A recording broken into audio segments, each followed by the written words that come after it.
Delhi police constable के top questions को देखते हैं। तो पहला क्वेश्चन देखो क्या कह रहा है। एक बेईमान फाइनेंसर सालाना ब्याज पर पैसा उधार देने का दावा करता है, लेकिन मूलधन की गणना के लिए हर 4 महीने में ब्याज भी शामिल करता है। मूलधन में ही 4 महीने में ब्याज शामिल कर दे रहा है। यदि वो 3% का पर एनम लिया है का ब्याज ले रहा है तो ब्याज की प्रभावी दर बन जाती है। हर 4 महीने में कर रहा है ना, तो पर एनम 3% अगर ले रहा है तो 1-1% से इंक्रीज करता होगा, क्योंकि 4-4 मंथ के 3 साइकिल होंगे। 1-1% से इंक्रीज करता होगा तो 3 के बजाय क्या हो जाएगा, बढ़ जाएगा ना, सक्सेसिव लग जाएगा। एक और एक का सक्सेसिव हो जाएगा, 1+1+1 × 1।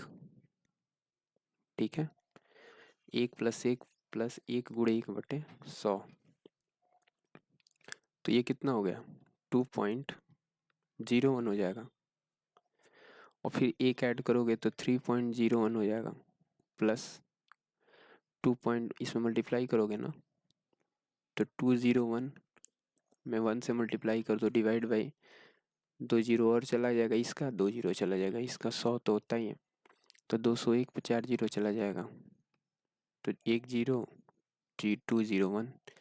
इसमें ऐड करोगे तो 3.0100 कर दोगे तो 1030, ये हो जाएगा। एक्स्ट्रा ये जाता है 30, तो वही दे रहा है ना, 3.03, यही आंसर हो गया।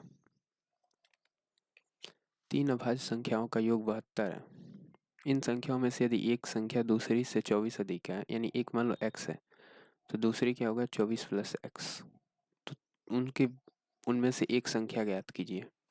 तो ठीक है, अभाज्य संख्या, सबसे छोटी अभाज्य संख्या 2 होती है।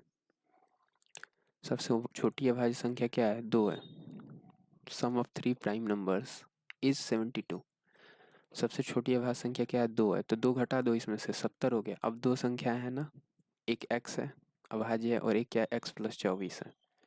इन दोनों का सम 70 के इक्वल है, तो 3x और 24 कम कर दोगे, 24 6 30 और 40 70, 46 हो गया। वो तो वैसे तो नहीं हो रहा, तो x - 24 कर दो। एक x है, एक x - 24 है, तो 2x होगा ना, सॉरी ये 2x हो जाएगा। तो x की वैल्यू नहीं ठीक था, 2x होगा, तो x की वैल्यू क्या हो गई, 23। तो एक संख्या 23 है, एक संख्या 2 है, एक संख्या 23 और 24 ऐड कर दोगे तो 47 हो जाएगी, जो भी आंसर में हो। ये तो इजी क्वेश्चन है। गोपी ने एक वस्तु उसके विक्रय मूल्य से 7/8 पर खरीदा। Cost price, selling price, mark price. Selling price अगर 8 है तो 7 पे खरीदा। यदि उसने इसे विक्रय मूल्य से 20% अधिक पर बेचा, इसका 20% कितना हो जाएगा, दूना का 16, 1.6, क्योंकि 1/5 करोगे तो 1.6 ही तो होगा। अधिक पे बेचा यानी 9.6 पे बेचा, तो कितने का लाभ हुआ, तो 7 की चीज़ 9.6 में जा रही है, 2.6 का लाभ हो रहा है 7 पे। गुणे 100 कर दो तो 260/7 हो जाएगा।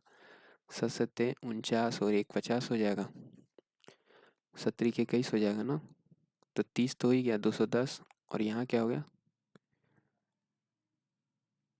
70 के 21 210, यहाँ 50/7 हो गया, 7×7 = 49, तो 37 1/7।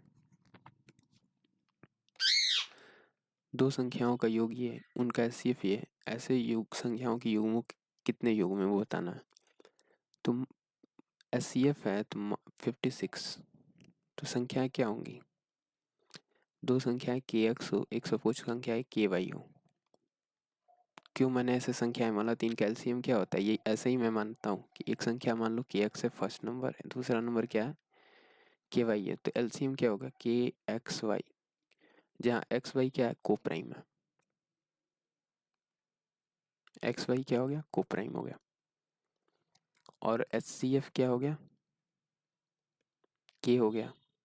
अब देखो एच सी एफ के है तो 56 156 वाई दो संख्याएं हो गई, तो ऐसी कितनी संख्या आएंगी, सम तो उनका 1904 दे रहा है, तो 56 से डिवाइड कर दो, तो x + वाई को 56 से डिवाइड करो, 7 8 56, 7 × 8 होगा, एक बार 7 से डिवाइड करो, 7 दूना 14, 5, 7 7 49, 7 दूना 14, एक बार 8 से कर दो, 8 3 × 24, 8 चौका 32, 34 हो गया। अब 34 सम होना चाहिए, एक्स वाई को प्राइम है, तो 1 और 33 हो गया, ये आपस में को प्राइम है, फिर 3 और 31 हो गया, 1 3 फिर 5 हो गया, 1 के साथ बना लो, 3 के साथ बना लो, 5 के साथ बना लो, 7 के साथ बना लो, 9 के साथ, 11 के साथ और 13 के साथ, दो दो ऐड करके बना लो और इधर भी ले लो। इसके बाद नहीं बनेगा क्योंकि देखो 15 लोगे ना तो फिर 14 में 5 गया 9, 29 ही हो जाएगा। 9 5 14 नहीं, 19, 19 हो जाएगा ये। एक्सीड कर जाएगा ना 15 और 19, हाँ 15 भी हो जाएगा, 15 19 फिर 17 लोगे तो 17 17 को प्राइम नहीं है ना, तो बस आधा से तो नहीं होगा, बाकी सब दो एक एक बढ़ाते ले जाना, पहला 1 फिर 3 फिर 5 7 9 11 13 15 तक ले जाना, तो 1 2 3 4 5 6 7 8 नंबर हो गए। 8 युग्म, युग्म बोल रहा है ना, जोड़ा बोल रहा है, तो 8 पेयर्स हो गए क्योंकि एक 33 और 33 एक, इसका एक पेयर बन जाएगा। नेक्स्ट क्वेश्चन,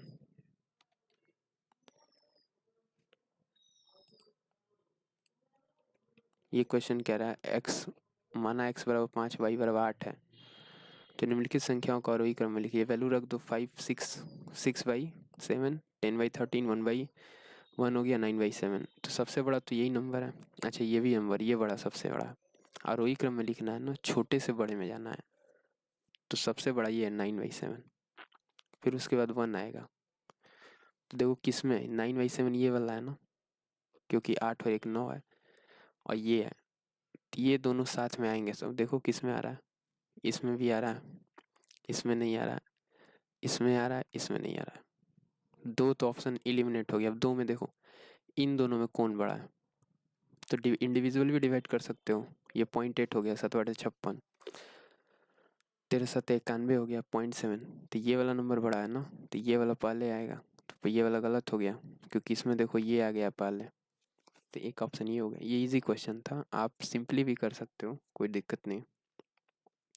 दो दो का पेयर लेकर बना सकते थे, इन दोनों को एक साथ, इन दोनों को एक साथ, ये दोनों क्या है, कोरस्पॉन्डिंग है इन सबके।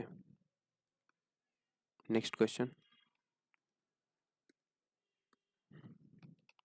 एक व्यक्ति दो वस्तुएं इतना रुपए ईच में बेचता है, लेकिन जिसमें कुल लेन देन में कोई हानि या कोई लाभ नहीं होता है। यदि एक को इतना रुपए हानि पर बेचा जाता है तो दूसरे को कितने लाभ पर बेचा जाएगा। इसकी वैल्यू क्या हो गई, 16.66%, 1/6 ना, तो 6 की चीज को कितने पे लॉस पे दिया है ना, 5 पे बेचा है। यदि एक को इतने पे बेचा है तो दूसरे को कितने लाभ पे बेचे कि कोई लाभ हानि ना हो, तो कोई दिक्कत नहीं है ना। प्रत्येक का कॉस्ट प्राइस कितना है, अच्छा एक पे 16% का लॉस हुआ है, 16.66% का, और एक पे कितने का हो कि overall no profit no loss हो। इस तरह से बना सकते हो ना। और कॉस्ट प्राइस का रेशियो क्या है, चूंकि दोनों प्रत्येक को इतने में सेल किया, अच्छा सेलिंग प्राइस इक्वल है, यहाँ सेलिंग प्राइस फिक्स है, ठीक है। तो 6 की चीज़ एक को तो लॉस पे गया है, 6 की चीज़ 5 में गई है, एक वाले से तो बना लेंगे ना, 6 की चीज़ 5 में गई है, और दोनों को सेलिंग प्राइस फिक्स है, तो दूसरे वाले का भी सेलिंग प्राइस 5 ही होगा, दूसरे का सेलिंग प्राइस क्या होगा, 5 होगा। तो 5 की चीज़ कितने में जाए, तो इधर 16% का लॉस हुआ है, तो उधर 16% का गेन चाहिए, यानी 5 की चीज़ क्या है, 116 की वैल्यू है, तो 100 की वैल्यू बता दो, कॉस्ट प्राइस पता चल जाएगा। या फिर देखो 1/6 से डिक्रीज किया है तो 1/5 से इंक्रीज करेगा, लेकिन ऐसा नहीं होगा। 5 की चीज़ जाएगी यहाँ, सेम सीपी है ना, और कोई लाभ कोई हानि ना हो, यानी 16% के यहाँ लॉस हुआ है तो 16% का प्रॉफिट होना चाहिए फर्स्ट वाले में। अब 16% का प्रॉफिट फर्स्ट वाले में कैसे निकालेंगे हम, तो हमने बोला कि 5 की वैल्यू 116 है, तो 100 की वैल्यू बताओ, तो इक्वेशन तो थोड़ा सा कॉम्प्लिकेटेड हो जाएगा। अब ऐसे तो नहीं हो रहा है, तो एक और मेथड फ्रीक्वेंट रही आप फटक फटक लगाने के लिए मेथड। अब सपोज करो सेलिंग प्राइस 5 है, कॉस्ट प्राइस भी दोनों का सेलिंग प्राइस क्या होगा, 5 पर मिला के 10, तो कॉस्ट प्राइस भी सम 10 होना चाहिए, तो 6 एक का कॉस्ट प्राइस दूसरे का 4 होगा, यहाँ से निकल गया ना आराम से, तो 4 होगा, 4 की चीज़ 5 में जा रही है, 25% आंसर। अगला कृष्णा और कृपा दोनों एक साथ काम करते हैं। कृष्णा अकेले कार्य को पूरा करने में 4 घंटे का टाइम लगता है। यदि कृपा अकेले काम करती है तो उसे काम पूरा करने में कृष्णा और कृपा को एक साथ काम करने में की तुलना में 9 घंटे अधिक लगते हैं। यदि कृष्णा और कृपा दोनों एक साथ काम करते हैं तो उन्हें काम करने में कितना समय। ये एक क्वेश्चन है कि एक आदमी एक काम को एक स्टेज में करता है, बी उसी काम को वाई डेज में करता है और दोनों मिलकर कितने दिनों में काम करेंगे तो पूरा काम कंप्लीट होगा। तो ये एक्स वाई का अंडर रूट हो जाता है। यहाँ अकेले कितने दिन में करा ये 4, ए मान लो इसको। दूसरा कितने दिनों में करा नहीं पता है, दोनों मिलकर कितने दिनों में करते हैं 9 घंटे, 9 दिन अधिक में करते हैं। ये कॉन्सेप्ट होता है, ठीक है, ऐसे नहीं होता। ये कॉन्सेप्ट होता है कि मान लो एक आदमी, दो लोग एक कार्य को एक साथ करते हैं तो एक्स डेज में करते हैं, ठीक है।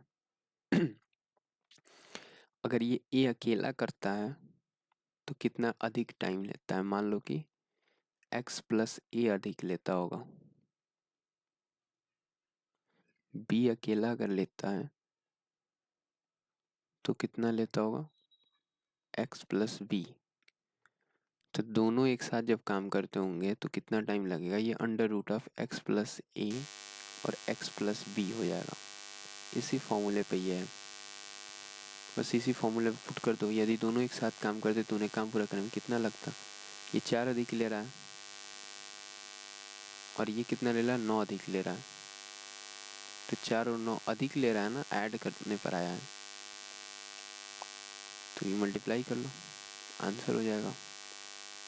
इसमें होता है ना, ए बी होता है, सॉरी, ये ए बी का मल्टीप्लीकेशन होता है, एक्स प्लस ए नहीं होता, ए और बी का मल्टीप्लीकेशन। कौन कितना अधिक ले रहा है, ये अधिक ले रहा है ना, तो जितना अधिक टाइम ले रहा है उसका मल्टीप्लीकेशन होता है, और वही एक्स की वैल्यू होती है। एक्स बराबर अंडर रूट ए बी होता है। बस पुट कर दिया तो क्या वैल्यू आ गया, 4 9 9 चौका 36, 6 7 मिलके 6 घंटे में कार्य पूरा करेंगे। तो ये कॉन्सेप्ट है। अकेले मान लो एक साथ करते हैं तो एक्स डेज में करते हैं, अकेला कितना अधिक ले रहा है, ए डेज अधिक ले रहा है, इसमें बी डेज अधिक ले रहा है। A B equal to under root of A B equal to what, X, ये हो जाता है यहाँ से। और फिर यहाँ वैल्यू पुट कर दिया, ठीक है, तो आंसर आ गया ये 6। नेक्स्ट देखो, एलईडी का अंकित मूल्य दिया है, दुकानदार इतने की छूट देता है, नहीं सी एस एम 25% की छूट देता है, 8% का लाभ प्राप्त होता है। यदि कोई छूट नहीं देता तो लाभ कितने का होता। ये अंकित मूल्य है, इस पर कोई छूट नहीं देता तो कितने का लाभ होता है। कॉस्ट प्राइस पहले बता दो। तो देखो, 25% की छूट दिया, यानी 4 की चीज को 3 में दिया है। 25% की वैल्यू 1/4 होती है ना, 4 की चीज 3 में दिया है, 8% का लाभ हुआ है। इस पे 8% का लाभ हुआ है, मान लो 108 की वैल्यू है, 100 की वैल्यू बता दो। तो 3 3 9, 3 6 18, 1/36 हमने मान लिया। इसमें चलो, इसमें 36 से मल्टीप्लाई कर लो। अब हो सकता है ना, 3 × 36, तो ये वैल्यू हो गई ना 108 की। सेलिंग प्राइस पे 108 का प्रॉफिट हुआ है, तो 100 किलो बटा लो तो 100 ही हो गया ना। कॉस्ट प्राइस तो 100 ही होता है, ये निकल भी गया। ऐसे भी निकाल सकते हो। तो 3 3 9, 3 6 18, 108 की है, 4 6 4 3 12, 120 और 4 6 24, 144 ही है, और ये 100 है। इस रेशियो में डिवाइडेड है। कॉस्ट प्राइस सेलिंग प्राइस जो मार्क प्राइस मैंने कैसे निकाला, यहाँ 36 से इसलिए मल्टीप्लाई किया ताकि कट जाए आसानी से। तो अगर कोई अनुमति नहीं देता है तो 144 में सेल करेगा तो 44% का प्रॉफिट होगा, कोई दिक्कत ही नहीं है इसमें, डायरेक्ट यहाँ पे चला जाएगा ना। किसी देश की प्रारंभिक जनसंख्या ये है, यदि जन्म मृत्यु की दर इतना इतना है तो डिफरेंस ले लो 4% है, 2 साल बाद सक्सेसिव लग जाएगा। 4 + 4 + 4 × 4/100, 4 × 4 = 16, 8.16, 9 4 13 हो गया ना। 2 वर्ष बाद देश की जनसंख्या क्या होगी। तो कुछ नहीं करना इसमें, वही चीज़ होगी ना, 4.4 ऐड कर दो 8.16। देखो ये किसका मल्टीपल है, इसको काटो तो 4 से काट दिए, 4 बीस है 40, 4 चौका 16 मल्टीप्लाई बाई 4 फिर 4 से काट दिए, 4 पचे 20, 4 एकम 4,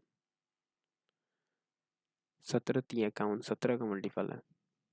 या फिर इसको ऐसे कर लो, मल्टीप्लाइंग फैक्टर देख लो, 104 से बढ़ेगी ना हर साल, 100 से क्या हो जाएगी 104, 4%, 100 से 104, तो 104 का स्क्वायर में चला जाएगा, 1.04 का स्क्वायर चला जाएगा। ये 13 का मल्टीपल है, 13 वाट 104, तो 13 का मल्टीपल आंसर होना चाहिए। देख लो कौन सा 13 का है, इंडिविजुअली चेक करोगे सिर्फ एक ही ऑप्शन मिलेगा 13 का मल्टीपल।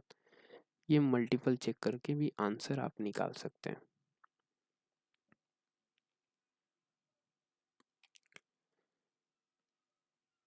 नेक्स्ट, ये क्वेश्चन कह रहा है चक्रवृद्धि ब्याज की दर पर 4% पर कितने वर्षों में इतने की राशि इतना हो जाएगी। तो रेशियो भी काट सकते हैं, 781,250 इस टू, डिफरेंस ले लो इसका 913952, 781,250, तो 2 हो गया, 5 हो गया, 6 8 7 हो गया ना, ये 2 हो गया, 11 में 60 गया, 3 और 13 इतने का हो गया। तिरछा कटा तो मेरे को लग रहा है 6 दूना 132,702 चक्रवृद्धि ब्याज पे गया ना, तो ये आई थिंक कटना चाहिए। ठीक है, 8 के में 8, 8 8 64 और 6, 8 से तो नहीं कटेगा, 4 से कट जाएगा, 2 से कटेगा, 4 से भी नहीं कटेगा, 2 से काट दो, 2 छके 12, 2 छके 12, 2 3 6, 2 5 10, 2 के में 2, 2 3 6, 2 9 18, 0, 2 छके 12, 2 2 4, 2 5 10। अब देखो 6 3 9, 6 6, 3 1 4 5 9, 9 से कट जाता होगा, 3 से कटता होगा, 3 2 नीचे, 3 2 नीचे, 3 में 3, 3 2 3 में 3, 3 7 21, 3 में 3, 3 3 के 9, 0, 3 2 नीचे, ये नहीं कट रहा है ना, तो कोई और नंबर से कटता होगा। अब देखो इस तरह के क्वेश्चंस को एग्जाम में छोड़ना ही बेहतर होगा, क्योंकि सॉल्व करने का कोई मीनिंग नहीं बनता, बाकी होल नंबर मान के किया जाता है। मैं वो बताऊंगा नहीं, क्योंकि उसका कोई सेंस नहीं है, हर सवाल पे लगेगा नहीं वो। अच्छा ये क्वेश्चन देख लो, मान लो एक फिक्स डिस्टेंस है डी, डी डिस्टेंस को ट्रेवल करने में ए को कितना s1 स्पीड से जाता है, ए s2 स्पीड से ट्रेवल करता है, तो क्या हो गया, टोटल डिस्टेंस कितना हो गया, s1 multiply by s2 upon s1 minus s2 multiply by time difference दोनों का। ये ऐसे नहीं समझ में आया, क्वेश्चन के माध्यम से देखते देखो 4 किलोमीटर प्रति घंटे की तेज चलती है, यदि वह 4 किलोमीटर प्रति घंटे तेज चलती है, वो निर्धारित समय से 3 मिनट पहले पहुंचती है। यदि वो 2 किलोमीटर प्रति घंटे धीमे चलती है, तो निर्धारित समय से 2 मिनट बाद चलते हैं। 2 और 3 का डिफरेंस कितना हो गया, 5 मिनट हो गया। ये टोटल डिस्टेंस अगर आपको बताना हो तो फॉर्मूला होता है डी इक्वल टू क्या, s1 multiply by s2 upon s1 minus s2, ये डिफरेंस ले सकते हैं, मल्टीप्लाई ये डेल्टा टी, यही फॉर्मूला लगेगा इस पे। तो 4 किलोमीटर तेज चल रही थी ना, तो मान लो पहला s है, अगर पहले यूजुअल स्पीड उसकी क्या है s किलोमीटर पर आवर, तो पहले 4 किलोमीटर अधिक जाती है, s से s+4 जाती है, तो 3 मिनट पहले पहुंचती है। तो s से s+4 डिवाइड बाई क्या हो गया, डिफरेंस बताना है ना, तो डिफरेंस 4 का हो गया, और ये डेल्टा टी, 3 मिनट की वैल्यू क्या हो गई, आवर में कन्वर्ट करोगे ना, क्योंकि किलोमीटर पर आवर है, तो 3 को 3/60 करोगे, 3 दूनी का 6, 1/20 हो गया ये टाइम डिफरेंस। वहाँ ये भी, ये डिस्टेंस अब तो इक्वल होगा ना, यदि वो स्पीड बढ़ाई है, धीमे कर दी है, और यूजुअल स्पीड से 2 किलोमीटर कम की है, और डिफरेंस भी 2 ही का होता है, क्योंकि यहाँ मॉडुलस लेते हैं, ठीक है, ये मॉडुलस में जाता है। ये फॉर्मूला बस याद रखना, बस फटाक से आंसर आ जाएगा आपका। तो 2 मिनट बाद ले बचते 30 सेकेंड, 30 हो गया, इसको इक्वेट कर दो, एस की वैल्यू यहाँ से पता चल जाएगी, एस की वैल्यू 20 हो गई ना, अब किसी में 20 पुट कर दोगे तो डिस्टेंस पता चल जाएगा, 20 + 24, 4 6 के 24, और 20 से 20 कट गया, 6 answer. trader marked his goods 12% above the cost price. CSM 100 से 112 कर दिया. He sold half of the stock at mark price. मान लो कि 2 यूनिट की वैल्यू है, तो 1 यूनिट को तो 112 पे बेच दिया, एक को कितने पे बेचा?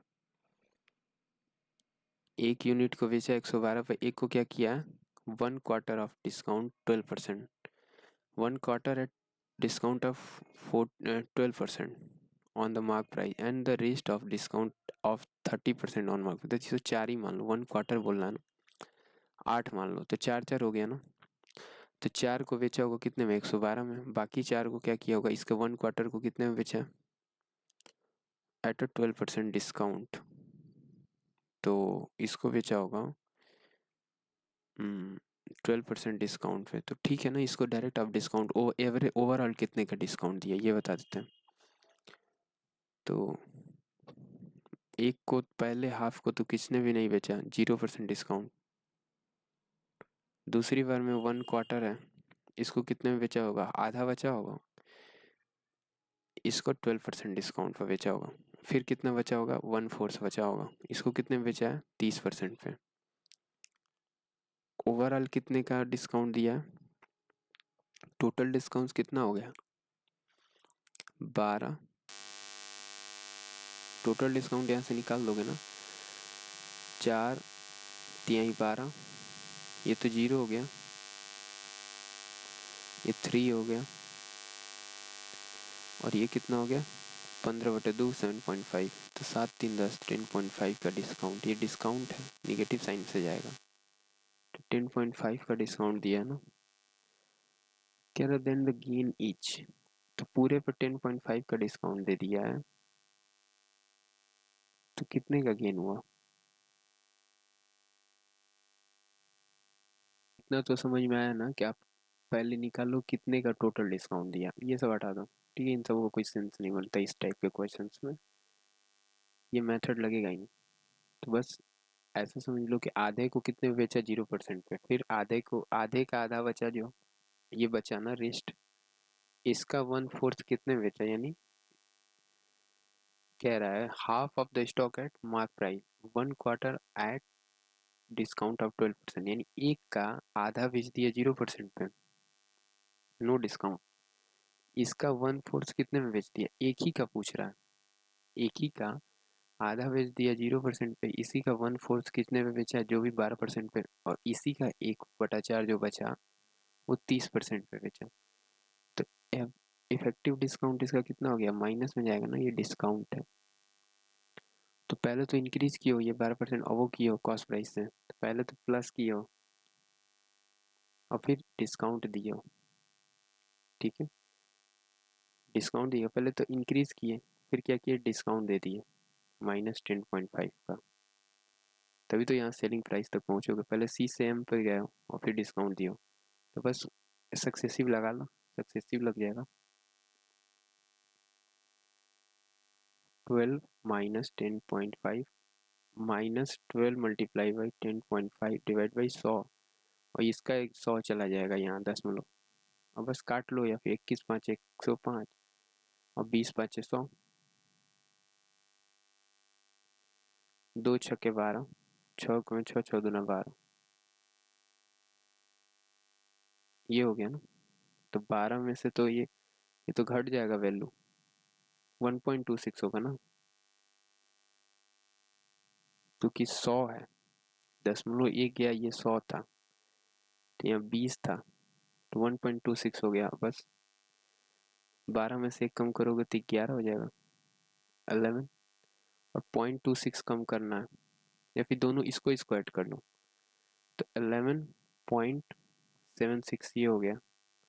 12 में से अगर माइनस कर दोगे तो क्या हो जाएगा? 0.24. एक्स की वैल्यू दे दी, वाई की वैल्यू दे दी, पूछ दिया ये इक्वेशन है, बताओ वैल्यू क्या होगा? एक्स मल्टीप्लाई बाई वाई, 5 7 35, 5 भी सही है, 100. इसको चेंज कर सकते हो ना 7/20 में, गुणे वाई, वाई की वैल्यू 6/5, भागा क्या है? 100x है, यानी 35 माइनस 30y 36, क्योंकि 5 6 36 36 हो जाएगा। वाई बाई यानी 6/5 मल्टीप्लाई बाई 21 और 10 ऊपर चला जाएगा, प्लस 6 मल्टीप्लाई बाई 5/6 क्योंकि 6/5 ऊपर चला जाएगा। तो पहले इसको तो कर लो, ये डिवाइडेड बाई समथिंग है, ये घटाओगे तो वैल्यू क्या हो जाएगा, -1 हो जाएगी ना, क्योंकि यहाँ पूरा ब्रैकेट है तो पूरा माइनस में चला जाएगा, तो माइनस आ जाएगा ये, और ये क्या गुणे में, ठीक है। अब कुछ नहीं करना, वैल्यू तो चूंकि यहाँ निगेटिव आ रही थी तो निगेटिव बाहर चला गया, 4/7, ये 4/7 हो गया ना, इसको करोगे तो 6 था, 2 से काट दो, 7 से काट दो, 4/7 हो गया, तो इस सबको हटा दो, हटा के डायरेक्ट लिख दिए 4/7, गुणे में था ना, यहाँ गुणा में था तो गुणा लिख दिए, प्लस ये काटोगे तो 5 हो जाएगा, तो यहाँ 5 लिख दिए।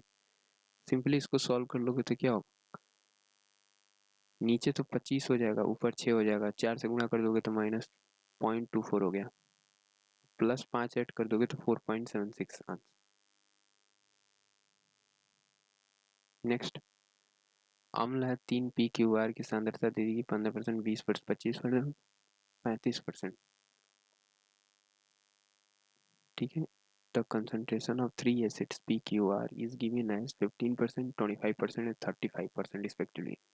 They are mixed in the ratio x35 resulting in 28% concentration solution। तो ये तो इजी हो गया ना, मल्टीप्लाई कर दो 15x प्लस 75, ये सब परसेंटेज में है, 35 5 5 3 15 150, 5 5 25, ये सब परसेंटेज में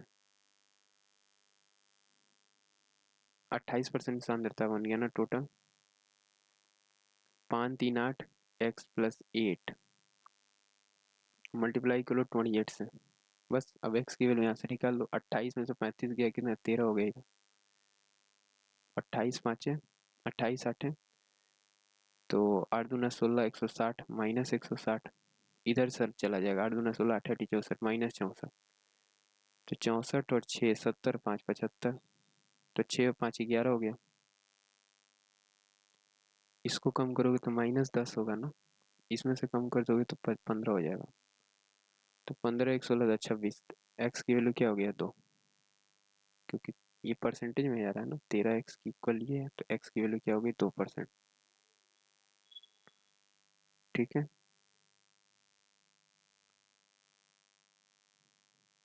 नेक्स्ट देखो, एक कार अपनी वास्तविक गति कितना गति से यात्रा करती है, 1 घंटे 20 मिनट और 40 सेकंड में इतना किलोमीटर की दूरी तय करती है। कार की वास्तविक चाल क्या है, इतने से 8 की जगह 5 से जा रही है, वास्तविक 8 है, 5 से जब जा रही है तो 1 घंटे 20 मिनट में, इसको से आवर में चेंज कर लो, ठीक है, या फिर सबको इसको आवर में चेंज करोगे क्या होगा, 60 से डिवाइड करोगे +1/3 हो जाएगा, 20 या 60 हो गया ना, प्लस इसमें 3600 से डिवाइड करोगे तो 1/90 हो जाएगा, एलसीएम लोगे तो 90 हो जाएगा,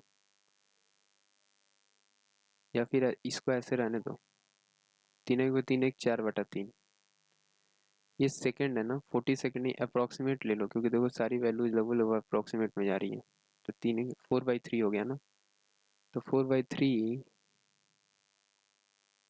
आवर में 52 जा रहा है, 4/3 में कितना जा रहा है 52, 13 चौका 52 हो गया, 13 13 तिया 39, 39 घंटे में 39 किलोमीटर पर आवर स्पीड हो गया ना, ये डिस्टेंस है, ये टाइम है आवर। अब ये स्पीड है, इस स्पीड से जा रहा है, तो कार की वास्तविक तो 5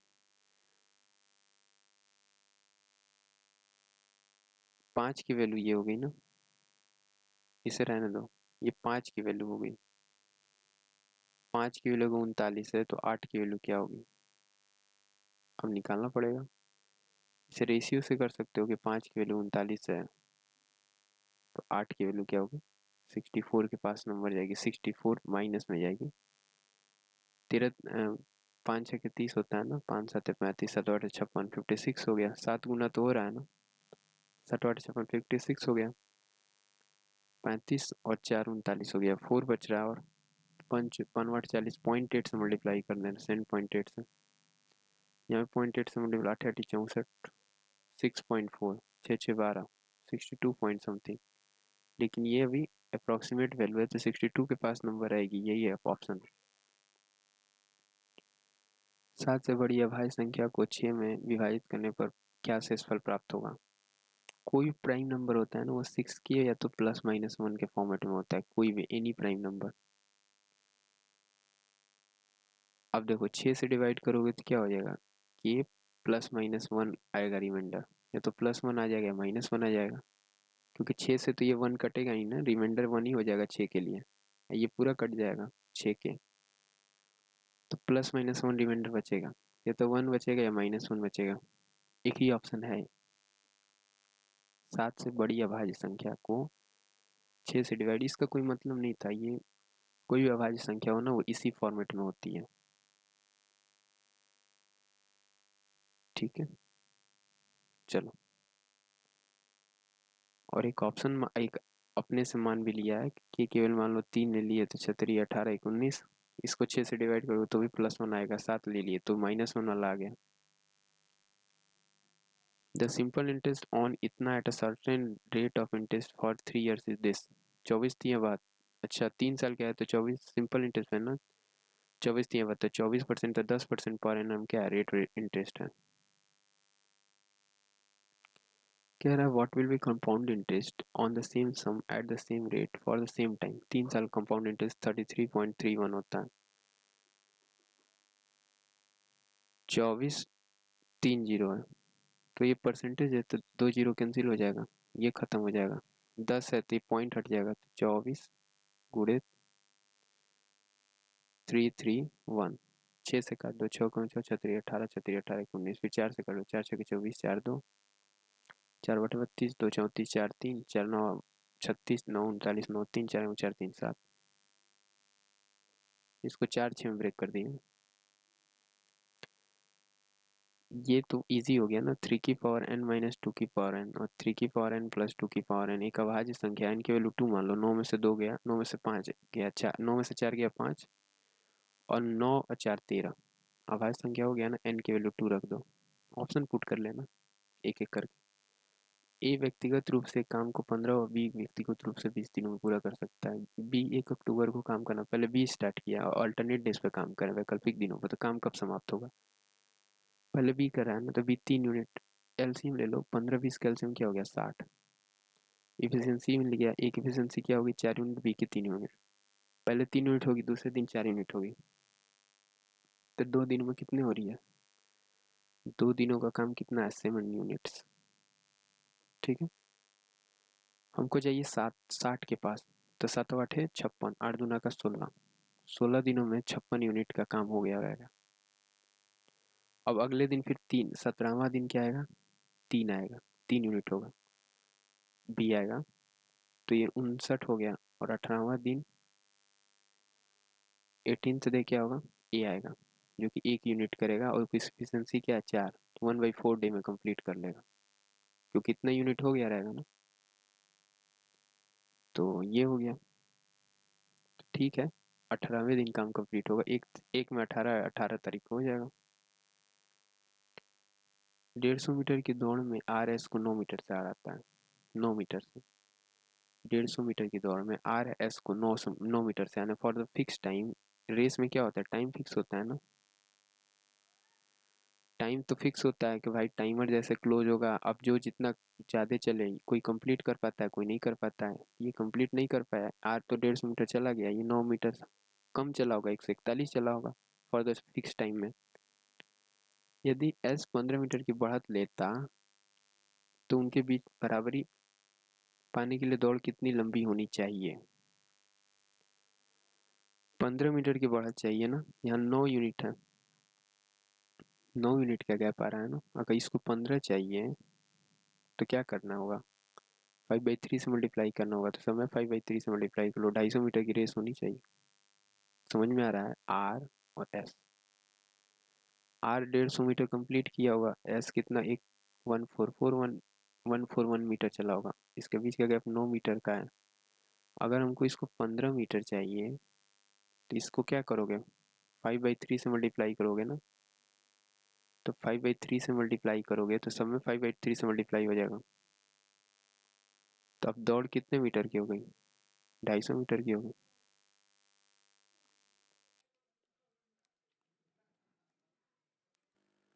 तो ये देखो इसमें क्या ऐड कर लो, 550 ही हो गया, 5050 हो गया, इन दोनों का सम हो गया। फिर ये 55 है ये शायद, और ये 455 हो गया ना। ऐड कर दोगे तो 5 5 10, 5505 हो गया। ऑलमोस्ट 5505 5500 के इक्वल हो रहा है। टोटल डिस्टेंस एवरेज में बताते हैं ना, total distance upon total time. Total time कैसे निकलेगा, यहाँ 10 घंटा हो गया, यहाँ कितना हो गया, 9 घंटा हो गया, यहाँ कितना हो गया, 4 25 चौका 100 16 घंटा हो गया। यहाँ कितना हो गया, 35 डिवाइड बाई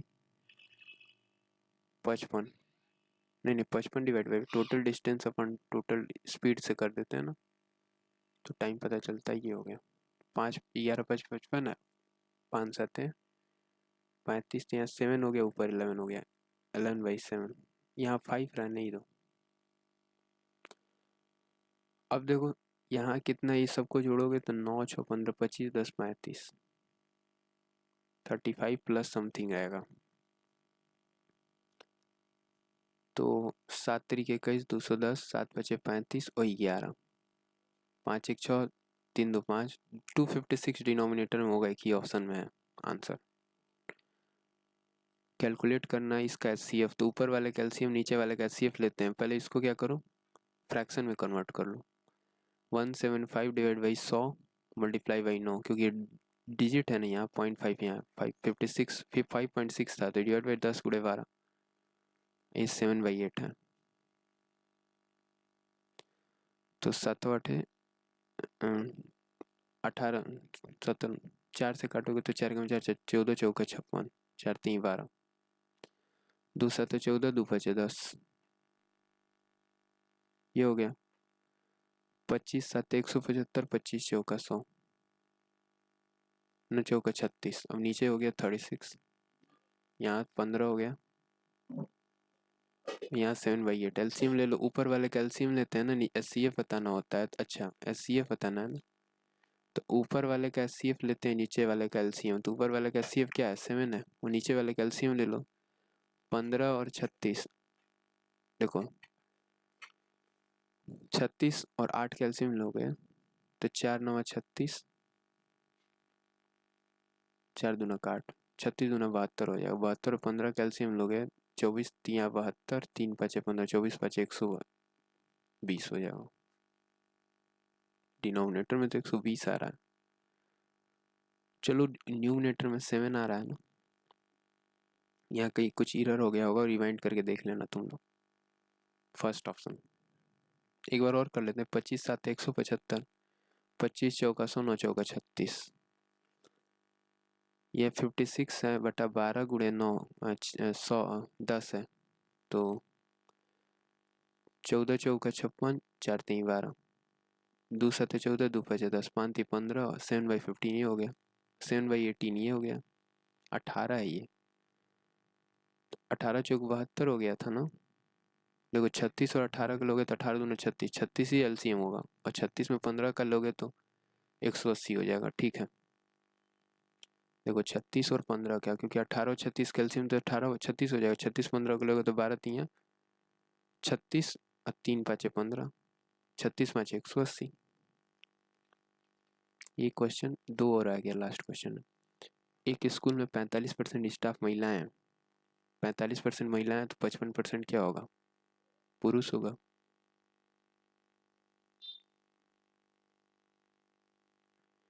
अस्सी परसेंट महिला कर्मचारी और 60% पुरुष कर्मचारी स्नातकोत्तर हैं। अब मान लो ये रेशियो काट लोगे तो 11 और 9 हो गया। इसका 80% और उसका 60% है। महिलाओं का, महिला मैन है ये, मेल, ये फीमेल है। मेल का 60%, तो 40% जो होंगे वो गैर स्नातकोत्तर होंगे। इसका 20% गैर स्नातकोत्तर होंगी महिलाओं का। अब निकालना है तो निकाल लो, 40% इसका निकालोगे तो 11 चौक 44, या फिर इसका रेशियो ले लो, ओवरऑल निकाल लेना। एक 11 चौक 44, 44%, और 9 दूना 18, 180%, डिवाइड बाय, चूंकि दोनों का मल्टीप्लाई करके क्या करते हैं, 11 और 9 20 से भाग देते हैं ना, तो ये कट गया, 2 9 18, 9 बार में ये काटोगे तो 22 दूना 44, 22 9 2 11, 31%। यह सिंपल एवरेज का क्वेश्चन था।